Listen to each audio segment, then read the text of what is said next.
Ow. Alright, so we got the Acadia here. This is a 2013. I think it's considered the Gen 1 Acadia maybe. So this will apply for the Acadia, Traverse, Saturn Outlook, and the Buick something else. I don't know, I'll put it in the description of this video. But anyways, I've been having a little bit of a transmission issue in this. And in this video I just want to go over what the probable causes of what issues can be for these vehicles' transmissions and what I did to fix it. Now if you are just one of those people that have the attention span of like a radish, then I was going to go ahead and show you right now, and then you can move on with your life and do whatever else. This right here, instant shutter fix lube guard. It's like 12 bucks at O'Reilly's, 8 bucks on Amazon. Yeah, you just add it to your transmission. Okay, anyways, now to kind of go into a little more depth here. First of all, these engines and transmissions and stuff, they can, just like anything, develop issues because, you know, we have planned obsolescence to where everything is designed with the intention of it failing to force you to either pay an exorbitant amount of money to fix it, or just say, well, that's too much to fix it, let me just go get a car payment and get something new. That's the way it all is. That's why you got to have a new freaking cell phone every 6 months, all that stuff. But they build stuff so it falls apart. But a couple things here can happen to these engines, transmissions, that can cause some issues. Now, first of all, you may think you have a transmission issue and you actually don't. If you're going and putting your transmission in like reverse or drive, and you put it in gear and you just hear like a clunk and you feel like a kind of a jerking, it may not actually be your transmission at all. What it is that these cars have a propensity to kill engine mounts. And there's 3 engine mounts and one up top here. There's one on either side down at the bottom, kind of near the control arms. Those usually don't have an issue. And I got a laser pointer here because it's friggin' hot and I don't want to do anything or burn myself, and I may get attacked by a cat. We'll see. But the motor mounts that tend to cause problem is there's one. Let's see if you see the dot down there. Okay, I'm shining it down right here. Where I'm shining the dot is your oil filter. You would take your oil filter out, and directly below that is like an 18mm bolt, which would be the top of the motor mount, and the bottom attaches to the subframe down there, and it kind of screws in, bolts in from the bottom. That is the one that wears out. And then up over here underneath, where are you? I'm trying to even get a thing of it. Well, either way, okay, right down there. Right there, you see that round kind of circle there? This isn't necessarily a motor mount, but it is kind of like a shock absorbing thing. It's like a dog bone looking piece of rubber. And they dry rot and crack apart. And this one here actually is starting to dry rot. So I think for this car, I am actually going to have to change that one out, and I'll do the front motor mount at the same time, and I'll have a video incoming for that. So give those a look before you think you're doing anything with transmission. Now onto the transmission. There's several things that can cause issues. First and foremost is you gotta flush the transmission out every now and then. The transmission fluid does not last forever like they like to claim they do, and your transmission's right down here. There's your transmission shifter lever, fill hole right there. So I think this has about 120,000 miles on it, and I started getting like a shudder going on between when it was, you're kind of going at lower speed and the car's wanting to shift between second and third to kind of search a little bit before going into gear. So I'm like, okay, well, it's time to get the transmission fluid flushed out. Now there's people that'll tell you to don't do a flush, do a drain and fill, because if you flush it out, you're just kind of forcing fluid through the transmission to dislodge junk that will wear your transmission out prematurely. Whether that's true or not, I don't know, because the way an automatic transmission works is there's a pump inside of it that is constantly flushing fluid throughout the transmission itself to build up pressure to allow it to shift and lock up the torque converter and all that stuff. So will getting an actual flush done screw it up? Don't know. A drain and fill thing is you would go to underneath the bottom side. There's a single drain bolt that you just pop out. I don't know if I can show you under here right now. Can you see?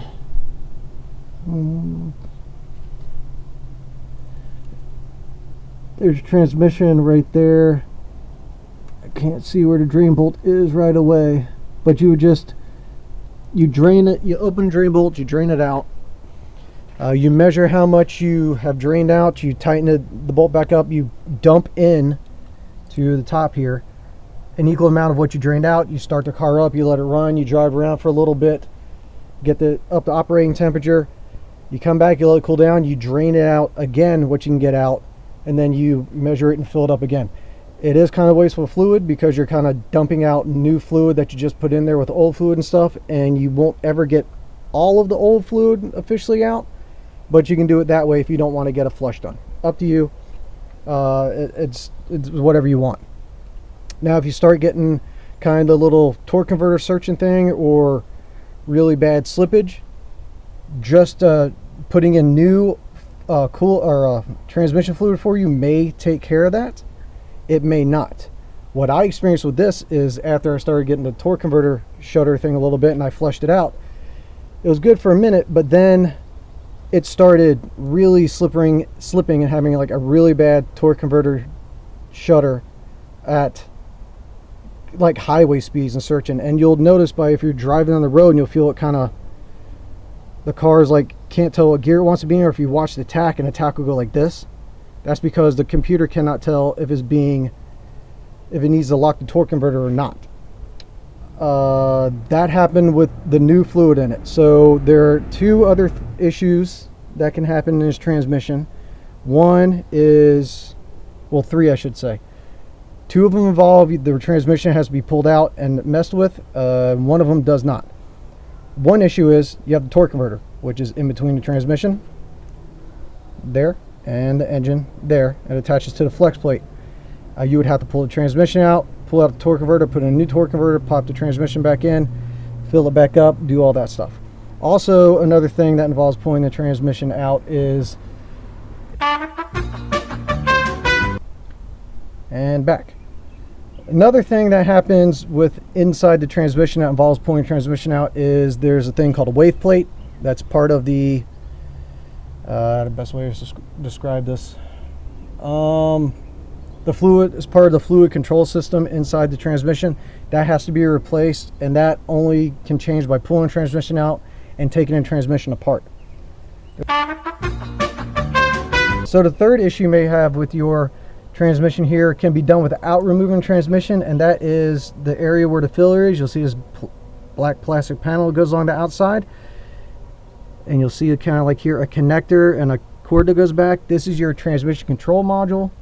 It has a different names, like 5 different letters or something in it. Essentially what this is it connects to a computer in the car, and the computer tells it when and not to shift and when to lock the torque converter. Inside this module you will have your shift solenoids, because it's electronically controlled transmission. The computer tells the transmission when to shift, as opposed to just normal straight up fluid pressure like old automatic transmissions.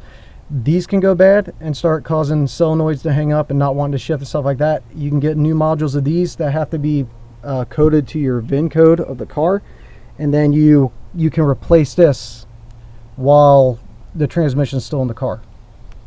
Okay, now on to my issue. I got the transmission fluid flushed, and after that happened, it was starting to really search and shudder going down the road at highway speeds and at really kind of any speed. So what I ended up doing is, back to the beginning of the video, I got this. This is a LubeGuard Instant Shutter Fix. It's been around for forever. This is actually like magic. So most additives for cars are just gigantic waste of money that don't do anything for you, like stop leaks. Fuel injector cleaner really doesn't do anything. All those sorts of, oh, put this in here and it'll fix your whatever your problem is. They don't. This actually does. This is a friction modifier. Even though these are automatic transmissions and you wouldn't think friction is involved, like if you have a manual transmission to where you have a clutch pedal that disengages the clutch up against the flywheel, and when they grab, actual friction pressure pushes the flywheel to lock up with the engine speed that causes the transmission to roll. You still need friction inside of the fluid in the transmission to get it to shift. This is a modifier that adds a little bit of that friction stuff back to help kind of stop the slipping and everything like that, because you do need the friction.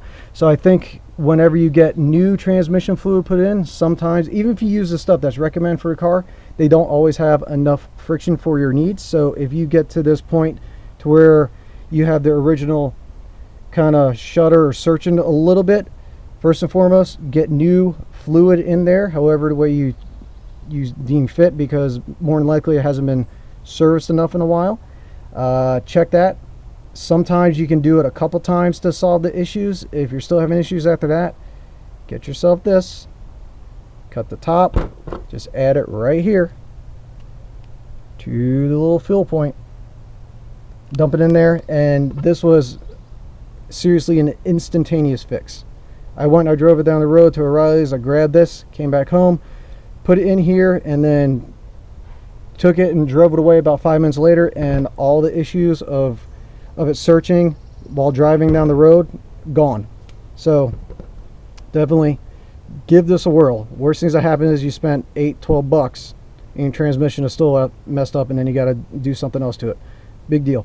But before you go spending $4,000, $5,000, $6,000 to get your transmission looked at, pulled out, labor, getting a rebuilt one, all the stuff with a warranty that doesn't last or anything, give this a shot. Alright guys, see you next time.